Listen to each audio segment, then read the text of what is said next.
Hola, ¿cómo están? Bienvenidos. Otro episodio de NT593. Gente, pueblo, y hoy día vamos a hablar de democracia. ¿Por qué?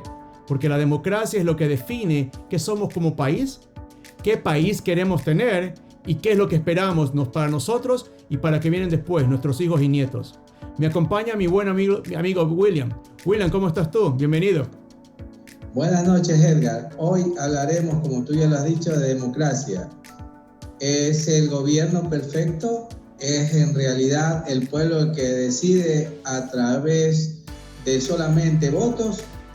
¿Cómo es una democracia participativa? Todo esto estaremos hablando durante este podcast junto con Edgar. Y es bueno justamente creo que hablar, porque creo que el tema de democracia lo estamos viendo a nivel global. Tiene serios desafíos. Tenemos mundos socialistas, mundos comunistas, mundos capitalistas y los híbridos en la mitad. Y vemos que hoy por hoy hay bastante tumulto. ¿Cuál es tu opinión? ¿Qué opinas de la democracia? Sabemos que tiene desafíos, sabemos que no es perfecta, pero ¿cómo envisionas tú que es una democracia? La democracia, el poder debería estar en el pueblo, como así nació en Grecia, esa concepción de la participación de toda la población y no solamente de grupos pequeños, afines, dueños del poder. Esto fue evolucionando a lo largo de la historia, se afianzó con la Revolución Francesa, se transmitió eso a los países de América y bajo esa bandera de lucha de la democracia se estableció los diferentes movimientos independistas en cada una de las naciones latinoamericanas. Pero la democracia de hoy, en el siglo XXI, tiene grandes desafíos. Sigue siendo el ideal político, la forma de gobierno, la democracia, o tal vez necesita ser transformada, adaptándose a las necesidades de la población. La democracia ha corregido las desigualdades a lo largo de la historia, o tal vez ha sido uno de los fundamentos para abrir esas brechas entre las diferentes clases sociales. Todo esto requiere un profundo análisis a través de la historia hasta llegar a los tiempos contemporáneos. ¿Tú crees que ejercemos adecuadamente la democracia en nuestros pueblos latinoamericanos, anglosajones, Edgar? Lo gracioso es que creo hoy, con toda la comunicación que tenemos disponible y la información de tiempo real, podemos ver varias formas de democracia. La europea, del este, la del centro, los asiáticos, como bien dices, Latinoamérica, y vemos incluso a la americana, que supuestamente es el mejor ejemplo de democracia en estos días. Sin embargo, cada uno tiene un modelo diferente y todos tienen sus desafíos, lo cual creo que lleva a la conclusión que al día de hoy tenemos que volver a redefinir qué es democracia. Y creo que lo que decías, y creo que lo que todas tienen en común, al menos lo que persiguen como ideal, es que tiene que ser el pueblo el que tenga el poder. Sin embargo, hoy, en sí, pleno 2024, lo que más me sorprende es que el pueblo tiene menos injerencia en las decisiones políticas. Hoy todos pensamos que democracia se ejerce con los votos, y no creo que sea así más. Pues te pongo un ejemplo, solamente para poder contrastar. En redes, cuando alguien no está de acuerdo, hacen dos cosas: reúnen firmas digitales o hacen un boicot tipo cancelación. Y básicamente eso hace que una compañía, una organización, ajuste su forma de organizarse. No estamos hablando ni de mayorías absolutas, simplemente una presión de alguna manera del pueblo a través de un medio digital para poder ejercer y decidir me gusta o no me gusta. Sin embargo, en las cosas que no son importantes, política, economía y gobierno, no lo estamos haciendo. Entonces, algo está roto, y ojo, no solo en el mundo, sino también en los Estados Unidos, y creo que es lo que deberíamos conversar tú y yo hoy día y ver plantear algunas par de opciones. Como tú lo dijiste, Edgar, no solamente la democracia es el ejercicio de ir a votar cada cierto tiempo para las autoridades, no, la democracia debe ser participativa, debe nacer de iniciativas populares en la comunidad, organizarse desde ese pequeño núcleo del barrio, de la parroquia, en el caso de Ecuador y su división territorial, para ir formándose en la democracia. Desgraciadamente, el sistema político nuestro no ha fortalecido a los partidos y movimientos, donde debería ser el inicio de la democracia, donde el joven debería iniciarse en un ejercicio más activo de la democracia. Comentábamos que existen mecanismos, entre comillas, teóricos de participación de la ciudadanía. A nivel seccional tenemos la llamada silla vacía, donde supuestamente el ciudadano común debe tener acceso a sesiones de su junta parroquial, de su consejo cantonal, del consejo provincial, donde pueda manifestarse todas sus necesidades, sus opiniones, el respaldo de la ciudadanía hacia ciertas acciones y también lo contrario, es decir, el rechazo hacia determinadas políticas o decisiones tomadas a nivel de las autoridades seccionales. Pero esto no se cumple. Esto debería ser en cada sesión del Consejo Cantonal, del Consejo Provincial, el ciudadano debería participar. Por ahora, a través de su voz, pero ni siquiera eso. Es decir, a las autoridades les conviene que el ciudadano exclusivamente ejercite su democracia en el momento de las votaciones. Pero te pongo un ejemplo. Efectivamente, en Ecuador tenemos el concepto, y sobre todo en Guayaquil, el concepto de la silla vacía. Pero cuando viene a los Estados Unidos, lo llevamos a otro nivel. Existe el concepto de las sesiones abiertas televisadas, incluso por internet, con la silla vacía. Y tampoco funciona. Entonces yo no creo que sea darle o no al usuario final algún tipo de voz. Lo que creo que está pasando, y creo que lo hemos perdido, en cualquier parte donde hay justamente algo similar a una democracia, es que no tenemos una visión de Estado. No tenemos un sueño. Por ejemplo, cojamos el Ecuador. Tenemos ¿cuántos son? 222 cantones, si no recuerdo mal. Sí. Cantón por cantón, ¿cuál es el sueño de cada uno? ¿Qué es lo que nos une? ¿Qué es lo que nos mueve? ¿Qué es lo que nos apasiona? Y cómo nosotros como sociedad, por cantón, porque lo más bajo pequeña puede haber, hay parroquias, pero vamos al cantón. ¿Qué queremos que cada cantón sea? Pero que sea común, no solo del político, sino del pueblo. Y creo que ahí empieza el problema. El ciudadano común, el de a pie, no tiene una visión clara de qué quiere como visión y como sueño, empezando en un cantón. Y eso creo que anteriormente había un mayor ejercicio de la ciudadanía. Se organizaban juntas cantonales para determinada necesidad. Había aquí junta de agua potable, en Guayaquil la famosa junta de vialidad que colaboró en la planificación del puente que une Guayaquil con Durán, que ahora parece una obra sencilla, pero cuando se la pensó y comenzó a hacerse realidad a través de esta junta de vialidad, era la obra mayor en el Ecuador en infraestructura, ¿no? Unir una población que inclusive los vehículos tenían que cruzar el río en gabarras, en barcazas, y esto vino a solucionar un gran problema. Creo que sí, se ha perdido de parte de la gente el querer participar. Y peor ahora con los medios digitales, nos sentimos en cierto modo contenidos y podernos expresar a través de los medios digitales. Y ahí hablamos lo que nosotros mencionamos continuamente, que somos guerreros del WhatsApp, ¿sí? Del teclado, que fácilmente uno escribe, pero la gente, el poder político debe de sentirse presionado por su población, que exija y que no solamente se quede en un escrito que quedará en las redes sociales. Pero mira, usemos ese ejemplo, ¿cierto? Y comparemos lo que te decía el tema de cancelación que está muy de moda en los Estados Unidos. Si le preguntas al ecuatoriano común, por ejemplo, vamos en orden. Primero, WhatsApp. WhatsApp es una plataforma que máximo soporta 256 suscriptores. Realmente no representa nada a un nivel de estado o de comunidad o cantón.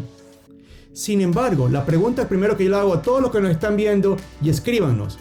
Si les pregunto cuáles son los medios o las redes sociales de tu cantón, de tu parroquia o del país, en el cual cuando no estés contento puedas mandar un mensaje y hacerlo viral a tal cuenta, igual que por ejemplo cuando queremos cancelar un show a una persona o a un actor, ¿por qué no hacemos exactamente lo mismo y hacerlo con los diferentes estratos gubernamentales que hay al día momento?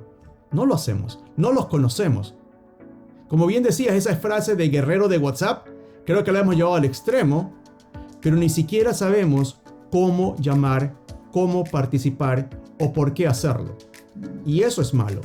Entonces, hablemos algo interesante para comenzar a poner orden alrededor de lo que es democracia. ¿Qué nos une a los ecuatorianos? ¿Qué quisiéramos los ecuatorianos? Y también a los que están viendo, comienzan a participar y avisarnos. Por ejemplo, creo yo, basado en la educación que tú y yo teníamos, lo primero que tú y yo compartimos es el amor por la familia. Tú y yo, no importa lo que pase, siempre vamos a querer proteger a nuestras familias. Pero cuando... Y creo que eso es un problema básico de ahora, ¿no? Tal vez la organización del núcleo familiar nos ayudaría mucho con este problema de la inseguridad, que se debería convertir en una política de Estado, en un ejercicio de democracia. Porque el Estado lo mínimo que puede garantizar a una persona es un espacio donde pueda crecer y desarrollarse con su familia. Entonces sí, debemos localizar, hacer en la comunidad el inicio del ejercicio de esa democracia, de tratar de resolver o proponer soluciones para que nuestros gobernantes la tomen como una iniciativa popular y se pueda plasmar en una política de Estado, que creo que es lo que nos hace falta en el Ecuador. Definir cuáles son las políticas de Estado que serán las líneas gruesas o líneas generales en la cual el Ecuador se proyecte en las próximas décadas. Pero hablemos justamente, porque creo que ahí viene también, y creo que tiene que ver mucho con los tiempos.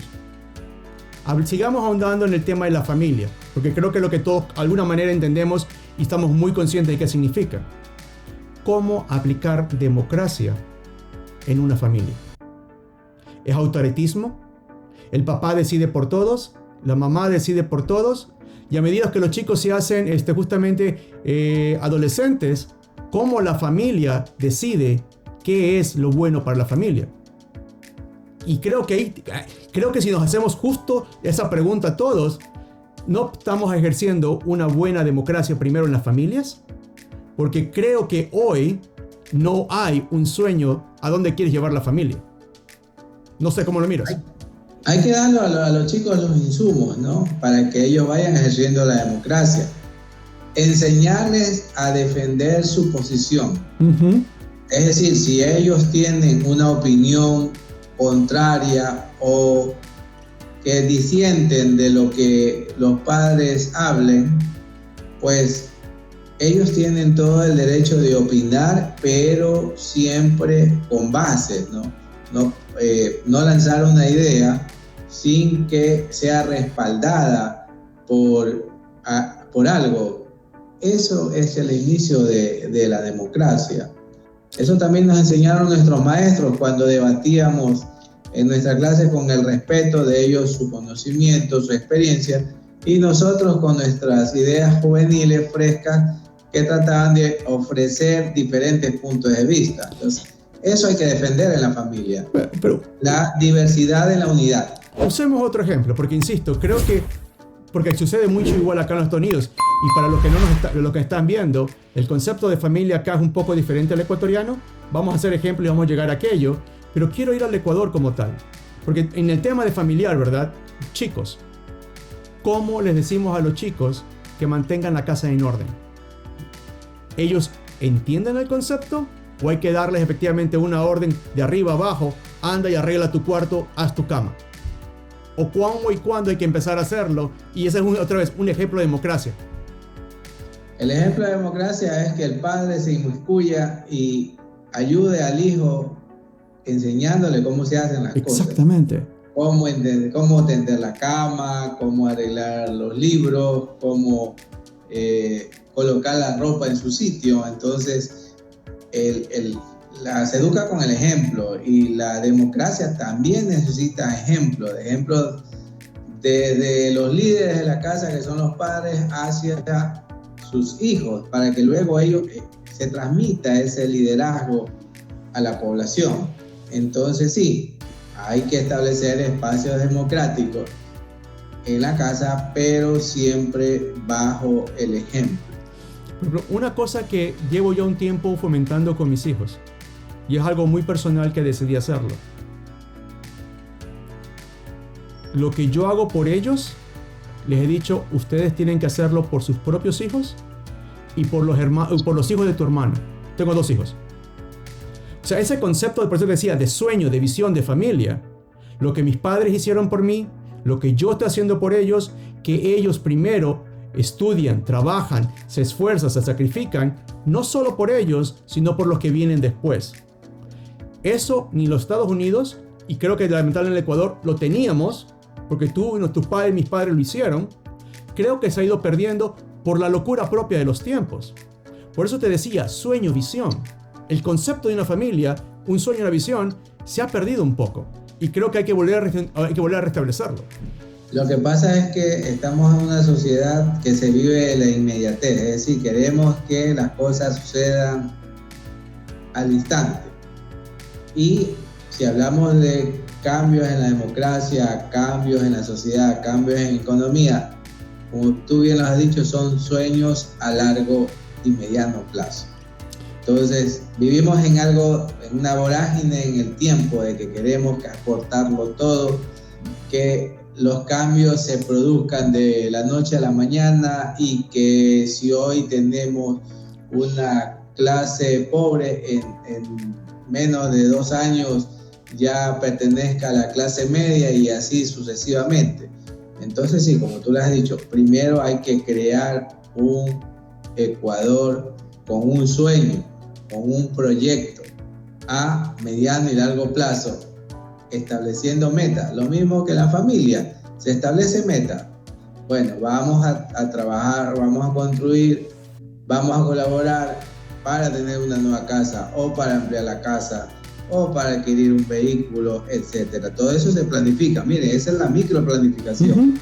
Pues eso tenemos que transferirlo, pero a gran escala, en lo que se corresponde al Estado. Pero justamente, entonces, cuando son niños pequeños, obviamente queremos influenciarlos y queremos enseñarles que pueden opinar y tienen que opinar. Estamos todos de acuerdo en aquello. Pero luego vienen los años rebeldes, cuando son adolescentes. Y seamos honestos, nos tocaba a nosotros mismos, y obviamente es lo increíble es ver cómo lo hacemos con los chicos. Cómo un chico adolescente contribuye a la casa, al aseo, a la cocina. Justamente, no gastes más luz de la que debas, no hagas cosas que no se deben, ayuda. No te decimos que traigas dinero, porque a lo mejor no es el caso, y ojalá que no sea el caso, pero al menos ayuda, como tú bien decías, a construir ese sueño de familia, porque luego, cuando ellos tengan sus propias familias, o sean parte de una empresa, o ellos tengan sus propias empresas, es lo que sucede a nivel de un país, de un estado. Todos. Y ahí es donde comienza el ejercicio de los deberes y derechos. Exactamente. Hemos pasado a una sociedad donde se exigen muchos derechos al mismo tiempo, y nos hemos olvidado de los deberes y obligaciones como miembro de una familia, como miembro de una comunidad y como ciudadanos. Entonces, ¿cómo pretendemos exigir nuestros derechos si no hacemos los deberes básicos como ciudadanos? Entonces, yo creo que hay que comenzar con los niños y adolescentes. Perfecto, tienes tu derecho, pero también debes cumplir ciertos deberes, ciertas obligaciones que te permitan alcanzar esos derechos, el ejercicio pleno de esos derechos. Entonces la democracia practicada así comienza de la familia. Y de luego viene algo tonto, ¿cierto? Porque nos quejamos mucho y cuesta mucha plata en el país. La limpieza de la ciudad. La limpieza de una playa. Porque es gracioso, ¿verdad? Dentro de la casa, si tú y yo llamamos a los chicos de la playa, les decimos no ensucien y obviamente ellos colaboran y van, lo hacen. Pero en el colectivo global, cuando estamos en la ciudad, es complicado porque obviamente o no hay tachos de basura o no están los medios necesarios. Sin embargo, suena tonto, pero es la primera responsabilidad que todos tenemos. Y si no hacemos nuestra parte, la ciudad tiene que poner más recursos que deberían estar destinados para ir a hacer un parque que no hay, para justamente tener gente que limpie, camiones que limpien, con lo cual los recursos los estamos enfocando en algo que debería ser más natural. Se dice que la ciudad más limpia no es la que más se recoge la basura, sino la que menos se genera y se bota la basura. Y podemos hacer cosas simples a nuestros hijos. En nuestro vehículo llevar una fundita de plástico para ir reuniendo todas las cosas, todos los desechos que durante un viaje o durante la transportación a su escuela, colegio, universidad, pues lo vayan depositando allí y no lo tengan que lanzar a la calle porque no hay un bote de la basura cercano, ¿no?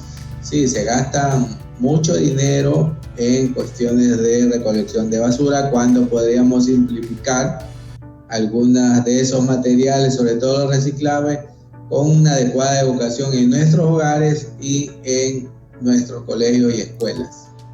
Sigamos hablando de chicos, porque creo, insisto, familia y niños para todo el ecuatoriano es sagrado. Y creo que es lo que más nos une a todos. Y creo que, y como bien acotamos tú y yo, es la base de una democracia y de un Estado. Entonces, ¿qué más habría que darle a un niño? En esos deberes y responsabilidades y derechos que estamos hablando. Creo que vamos a tener un podcast a hablar de un poco de educación, sí, ya lo vamos a tocar rápidamente, pero hablemos de la comida para un niño.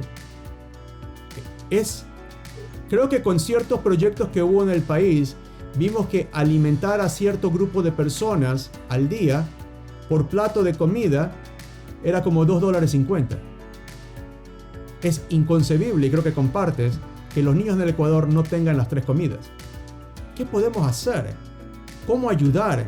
¿Cómo empezar en la familia que primero nuestros propios hijos coman bien 3 veces al día? Comen bien, pero comen las 3 veces, pero comen lo que quieren. ¿Cómo asegurarnos que cualquier niño del Ecuador tenga acceso a comida? Sí, se está perdiendo, sobre todo en la sierra. ¿Por qué las altas tasas de nutrición en la sierra? Porque antes el niño que iba a la escuela se iba comiendo en su casa leche directamente de la producción, la machica, entonces el chapo tradicional de la sierra. Y ahora, ¿qué quiere el niño? Él quiere llevarse la Coca-Cola o el jugo procesado, ¿sí? con su snack. En cambio, antes llevaba sus tostados o alguna cosa hecha en la mañana, su tortilla de verde en el campo, ¿verdad? En la ciudad. Entonces hay que empezar con eso, una educación nutricional. Como médico nos debemos preocupar por nuestros pequeños que probablemente con una mala alimentación tendrán problemas de salud. Y sí, han habido muchos programas sostenidos a lo largo de los diferentes gobiernos de dar alimentación a los niños, pero desgraciadamente también han sido focos de corrupción. Entonces no se ha cumplido con el fin de mantener una alimentación necesaria y saludable para evitar problemas posteriores en la salud. Pero debemos marcar la diferencia, debemos de preocuparnos. Para eso están. Eso es organización política, eso es ejercicio de la democracia. Los comités de padres de familia, un núcleo básico en toda institución educativa. Allí están pues, los representantes de los niños a través de sus padres para reclamar, para participar en todos estos programas de supuestamente alimentos nutritivos. Y el control, mira, algo tan básico. hay leyes, hay un exceso de leyes en todas partes, pero también participación de los padres de familia.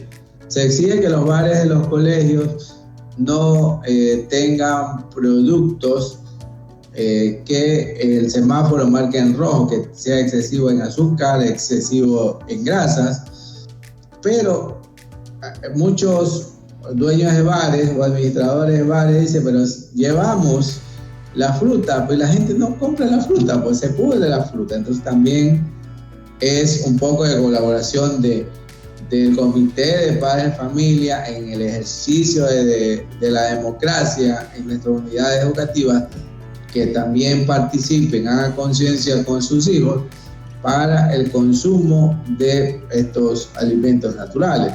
Esta es parte de la formación de la democracia, el saber elegir desde algo tan básico como es nuestra alimentación. Empieza en casa una vez más, empieza en familia, pero aquí creo que estás tocando también algo interesante en cuanto a estado de democracia, cómo tener una democracia participativa. Hagamos un ejemplo en Estados Unidos.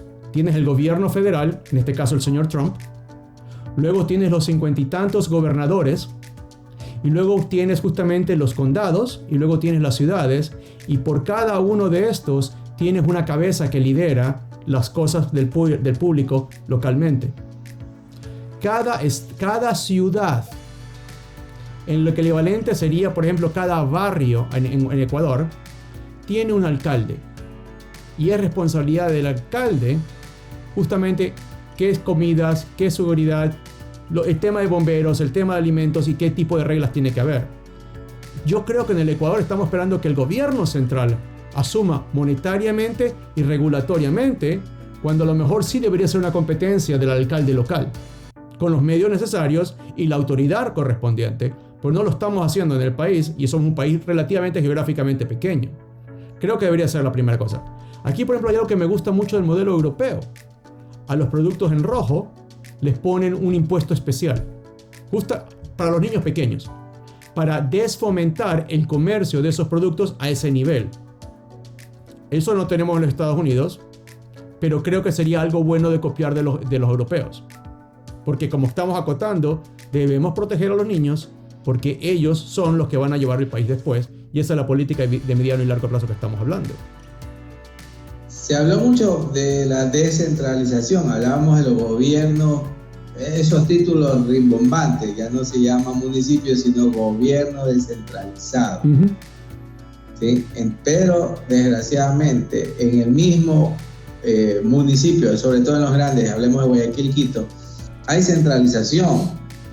Debería, como tú bien lo has dicho, el distrito metropolitano de Quito ser segmentado en pequeñas áreas geográficas, urbanas o rurales, que tengan su propia autoridad, su propio alcalde. ¿Por qué una población de 200,000 tiene un alcalde y por qué no Quito, que roza los 3 millones, puede ser dividida en distritos con su propio gobierno seccional? Pero falta decisión política porque no les conviene, porque administrativamente se maneja una mayor cantidad de recursos que deberían ser adecuadamente repartidos entre los diferentes distritos. Lo mismo sucede en Guayaquil. No sé por qué las últimas autoridades no han peleado para que sea declarado distrito metropolitano la ciudad de Guayaquil, junto con las ciudades satélites que tengan, ¿no? Donde habría una complementación de servicios divididos también en pequeñas alcaldías para un ejercicio más cercano a la democracia, porque vemos al alcalde tanto de Quito o Guayaquil como una figura muy lejana, ¿no? Que no es lo mismo como una carrera que se inicie en su comunidad, en su distrito, en su alcaldía pequeña. Pero yo creo que eso tiene que ver mucho con el tema de la visión y sueño que venimos hablando. Porque cada sueño, cada visión, tiene un presupuesto que va a ser requerido, fondos que van a ser necesitados. Usamos otra vez la familia. Si la familia quiere comprarse un auto, empezamos en los $20,000, aproximadamente $20,000-$25,000. Es mucho más sencillo si tienes 2 chicos ya en edad de 18 años, más el papá y la mamá, Entre los 4 pueden financiarlo y pueden lograr y hacerlo. Y entre los 4 tendrán que ponerse de acuerdo democráticamente cuál es el tipo de carro que desean y cómo van a hacer el uso del carro. Porque los 4, si todos ponen dinero, todos van a querer usarlo y van a tener que acomodarse como tienen que hacerlo. Cuando hablas de segmentos, distritos y cosas por el estilo, lo ideal debería ser que esa comunidad pequeña tenga un sueño que no lo tienen hoy por hoy. Porque eso va a definir cuánto presupuesto requieres. Ejemplo, creo que nuestros amigos del Perú nos están dando una muy buena lección de qué es lo que deberíamos copiar los ecuatorianos. Se pusieron de acuerdo de alguna forma y están implementando un puerto de casi 1,5 billones con B. Con una política de Estado como país. Guayaquil, como ciudad, a duras penas nos podemos poner de acuerdo si queremos mover el puerto o no podemos mover el puerto. Estamos esperando. Mira, por ejemplo, qué pasa con Manta. Técnicamente parece que es el mejor lugar para un puerto, pero ellos no logran arreglarse con las industrias localmente para decir yo construyo el puerto. Ellos estaban esperando que el gobierno central lo haga. Entonces todo empieza con un sueño, con una visión y con el dinero y los recursos y el plan para poder ejecutarlo. Y creo que es lo que no tenemos hoy por hoy, ni a nivel cantón, parroquia y todo hasta el gobierno central.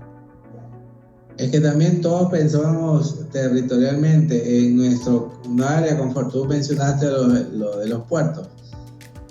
Cada sector busca tener su propio puerto, su propio muelle por donde sacar su producto para exportación para no pagarle a nadie. Entonces fracasó, porque yo considero que es un fracaso.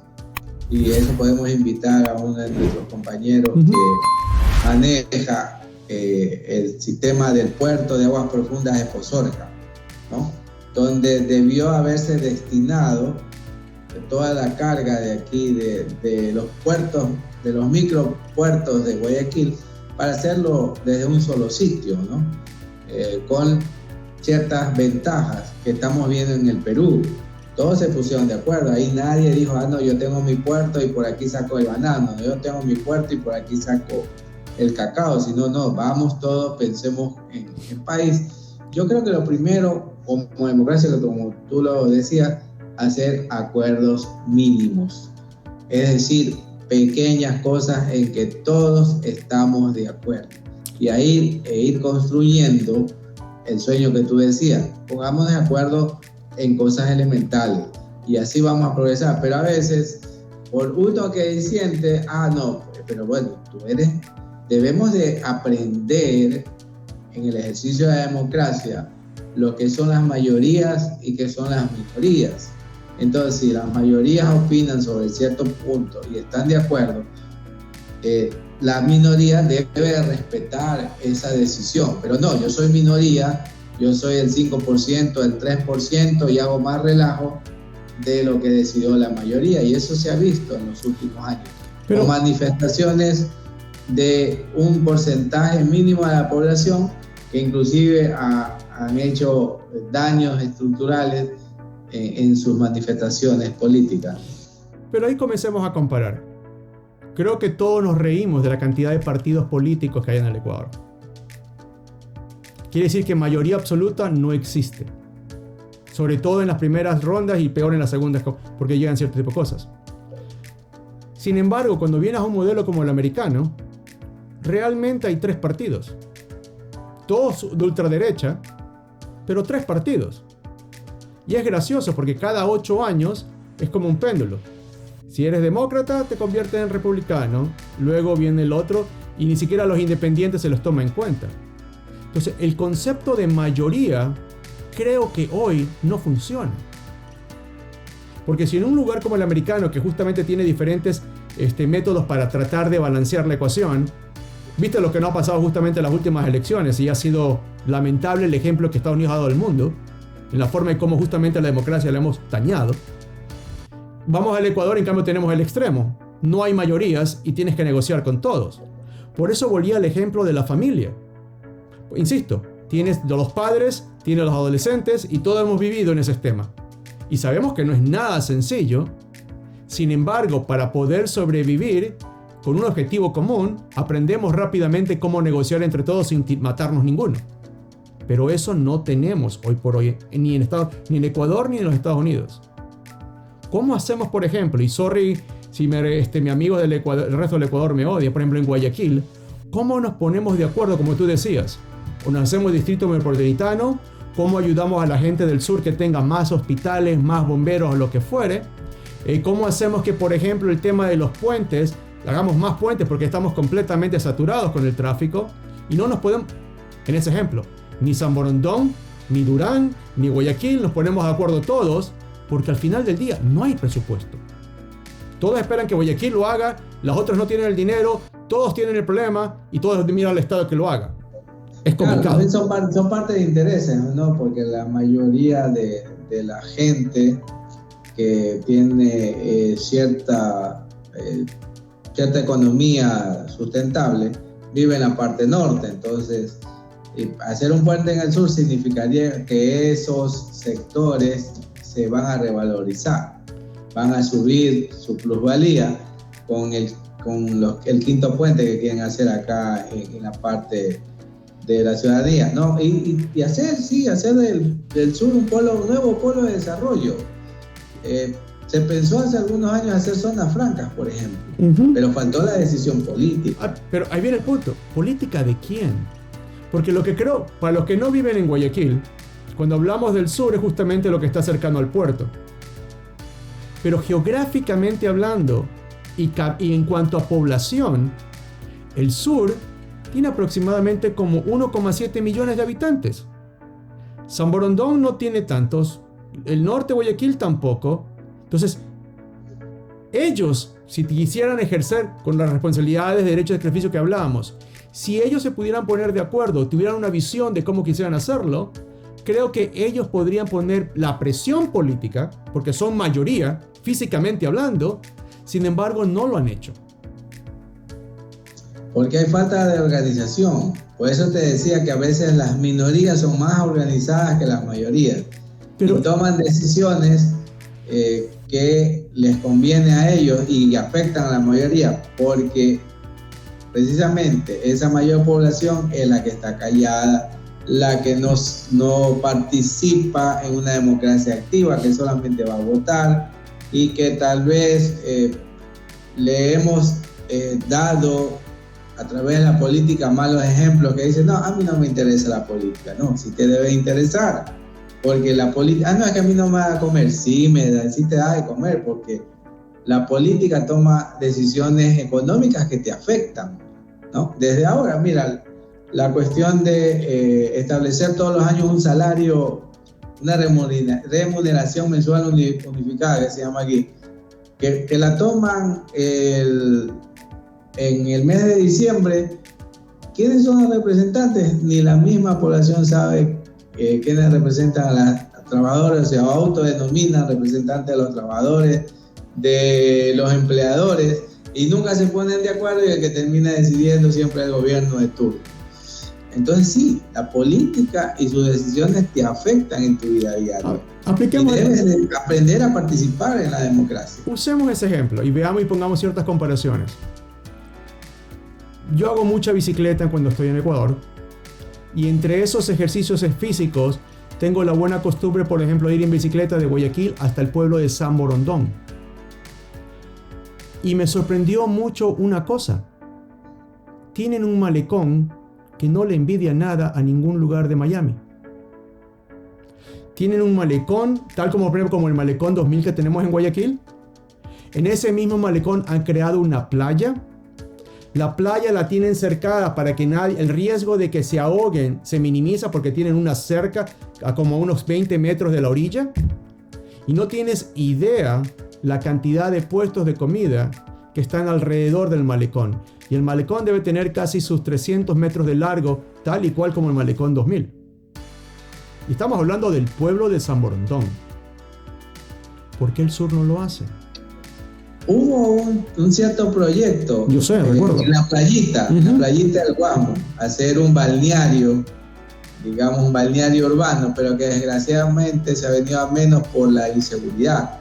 Tal vez la misma población no se organizó, porque yo creo que este problema de la inseguridad parte del mismo barrio, de la falta de organización, de la solidaridad entre vecinos.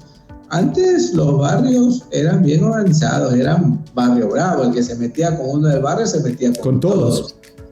Así era, y la comunicación era face to face, cara a cara. Ahora en muchos barrios el vecino no se conoce quién vive al lado. Entonces sí, debemos volver a las raíces, como tú decías, familia, barrio, comunidad organizada, ejercicio de la democracia. Pero volvemos al tema del sueño, porque lo que creo que, por ejemplo, se ha perdido es, tienes un barrio, el barrio no tiene un sueño. A ver, tiene el sueño, por ejemplo, de seguridad primero, porque da la coyuntura que todos vivimos. Pero, por ejemplo, de lo que estamos hablando, cómo cambiar la forma de vida, cómo copiar lo bueno, cómo tener algo. Por ejemplo, algo que, por ejemplo, cuando yo decidí buscar un domicilio, tanto en Ecuador como acá, era dónde hay un parque para que mis hijos puedan ir y correr y jugar. Lo hemos perdido en Ecuador. Ya no hay casi parques, no hay áreas verdes, ni siquiera donde los chicos puedan jugar pelota. Yo era de los que en Guayaquil jugaba pelota en ciertas calles o en ciertos terrenos baldíos. Hoy ya ni siquiera se puede. Porque el deporte, porque viene el otro sueño que creo que es la otra cosa que nos une a todos en el Ecuador, deporte. Lo hemos perdido. Porque ya no tenemos dónde practicarlo. O se ha vuelto algo súper exclusivo que nos ha permitido crear más brechas generacionales. Entonces, hemos hablado de educación un poco de comida, un poco de salud, seguridad obviamente, pero creo que el deporte, incluso a nivel global, el deporte nos está mostrando que tenemos algo de habilidades. Creo yo que debería ser política de la ciudad o del barrio fomentar deporte. Así, antes había una gran organización barrial, había campeonatos, ¿no? Barriales, inclusive muchos clubes de fútbol nacieron en los barrios, barrio del Astillero, había un equipo de Luxan, que era de la barriada de Luque y Santa Elena. Bien, el nombre nació de allí. Pero desgraciadamente, hasta ahora en las actividades de las fiestas de fundación, las Julianas y de Independencia, las octubrinas, antes los barrios se organizaban, ¿no? Tenían campeonatos internos de indoor fútbol, de básquet, de voleibol, actividades, juegos tradicionales, el palo encebado. Cada vez se va perdiendo eso. Y eso era parte del ejercicio de la democracia, porque se elegían autoridades del club, autoridades del barrio, el presidente del comité del barrio, de la ciudadela, y allí se iniciaba el ejercicio de la democracia, en esas pequeñas cosas. Por eso decimos, la democracia nace en la familia y en el barrio. Hablemos un poco de, justamente, porque lo comenzamos a tocar y nos desviamos un poco, ¿cómo ejercer la democracia? En la familia, dos padres, tres chicos adolescentes se ponen de acuerdo. En un país como el Ecuador, usando los mismos barrios que tienes, un barrio por lo general, sorry que usamos los ejemplos de Guayaquil, serán 7, 8 cuadras a la redonda, o si es una organización privada se puede medio organizar alguna cosa. Pero lo hacen para administrar los recursos, no porque hay una visión. Se ha perdido ese concepto, incluso a nivel de esos de ahí. Porque todo va a requerir fondos, y obviamente tienes que hacer el caso, llevar las firmas, organizarte, o incluso buscar, lo que también había mucho y tanto en Quito y Guayaquil y Cuenca, siempre había una empresa que representaba el barrio. Y ella era que de alguna manera subsidiaba o aportaba más para que el barrio se fortalezca, porque los primeros empleados de la empresa eran los del barrio. Y hoy por hoy no tenemos eso de acá ya. Por eso que también incluso indirectamente vemos el tráfico de Quito y Guayaquil. Los del sur van al norte, los del norte van al sur, los de Guayaquil van a San Borondón, los de San Borondón vienen a Guayaquil, porque todo el mundo tiene que trasladarse, porque ya no hay empresas distribuidas como antes habían por barrios. Claro, ejemplo Guayaquil, Fertiza, el fertilizante Sociedad Anónima, creó un barrio alrededor de esta fábrica en el sur de la ciudad, ¿no? Lo mismo cuando se operativizó el puerto marítimo, comenzaron a crecer, irregularmente, pequeñas poblaciones alrededor de la avenida principal, que era la 25 de julio, y luego hacia el extremo sur. Entonces sí, debemos plantearnos, es que debe ser una transformación global, no solamente pensar en que los esfuerzos son aislados, ¿no? Todo debe ser un conjunto. Buscar a través del ejercicio de la democracia cuáles son las verdaderas necesidades del barrio, organizar a esa comunidad que presente, porque dentro de los mismos barrios hay profesionales, hay abogados que nos pueden ayudar en la realización de un escrito hacia las autoridades, habrá ingenieros, arquitectos, médicos con diferentes proyectos de salud. Yo te decía que el barrio se puede organizar y hay proyectos viables. Hablábamos el otro día del médico del barrio, que es un médico que nace en la comunidad y que va a ejercer en su barrio, a cuidar de la salud de lo que ellos conocen. ¿Quién más que el médico del barrio para saber que cómo le va a la abuelita de la vuelta, que conoce a su nieto, de que sufre hipertensión, de que sufre diabetes? Entonces sí, necesitamos una organización así, de pequeños puntos, para luego ir uniendo, como los píxeles en una pintura, digamos, de holograma, y los poco a poco juntando, organizándolos, pero eso, como siempre, requiere decisiones políticas y generalmente a nuestros políticos no les conviene que la gente se organice. Pero una vez más, insistimos, estamos en 2025 casi, y lo que más tenemos hoy por hoy es tecnología. Hablemos un poco de números rápidos para que el ecuatoriano nos entienda. Somos 18 millones de ecuatorianos y seamos honestos, en promedio todos tenemos 2 celulares. Todos tenemos una cuenta de Facebook. Todos tenemos una cuenta de Instagram. Todos tienen una cuenta, casi todos una cuenta de TikTok. Entonces quiere decir que medianamente, porque es comunicación de 2 vías, ya tenemos la parte más difícil. Ya hay un dispositivo y ya hay algo telecomunicacional que nos permite poder comunicarnos y medio organizarnos. Pero de nada te sirve tener estas 2 cosas si no tienes algo que te una. Y eso, vuelvo a insistir, y soy un poco reiterativo, si no hay esa visión, ese sueño para poder hacerlo, se convierte en un problema. Y no es el político el que va a crear el sueño, es la comunidad desde abajo, porque ellos más que nadie entienden qué quieren para sí mismos, e insisto, para su familia, para mi vecino y los hijos de los hijos. Soñemos pues entonces con un barrio seguro, con un barrio que tenga garantizados los servicios básicos, los servicios eléctricos. Créeme que en otras ocasiones ya esto de los problemas del servicio eléctrico los barrios organizados hubieran salido a protestar. Somos como el agua tibia últimamente, nada nos calienta, nada nos enfría, pero nos hace falta, como tú decías, ese corazón de barrio, corazón de comunidad. ¿Qué es lo que quiero para mi comunidad?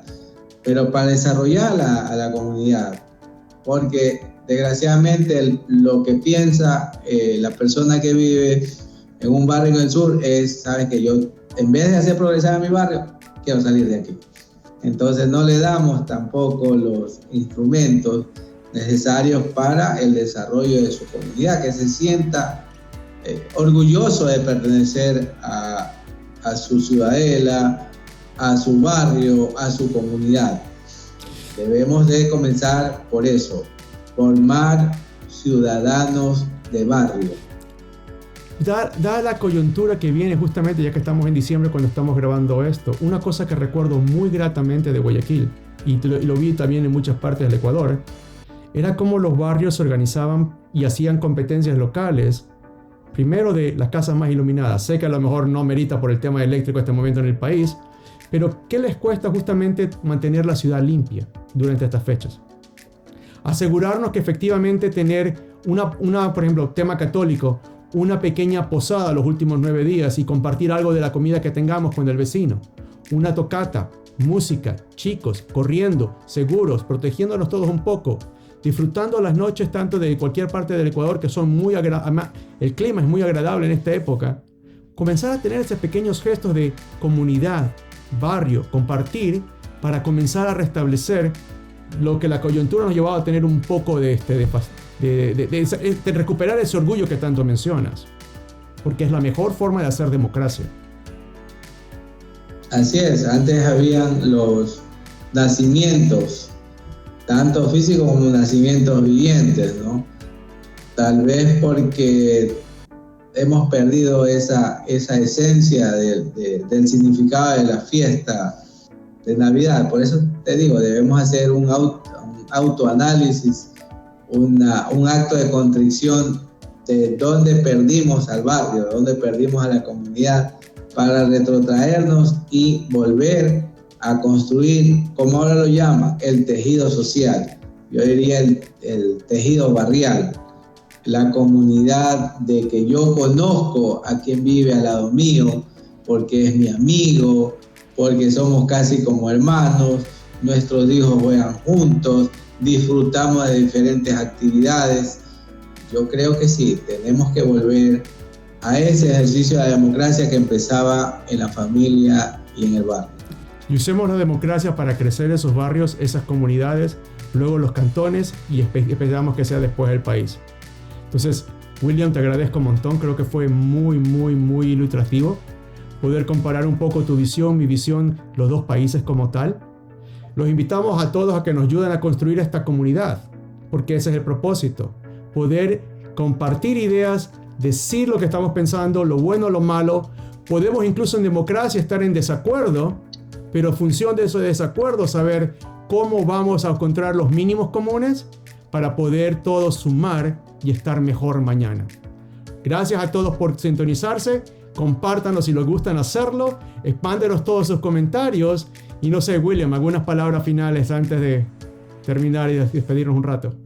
Hagamos de este espacio el ejercicio de la democracia participativa. Opina como dijo Edgar, escribe, da tus ideas, disiente con nosotros, critica lo que nosotros hacemos, porque más que nada llenémonos de democracia para repensar al Ecuador del siglo XXI. Gracias por habernos escuchado y hasta una próxima ocasión. Gracias a todos, les mandamos un fuerte abrazo y felices fiestas y manténganse sanos. Un abrazo, cuídense todos.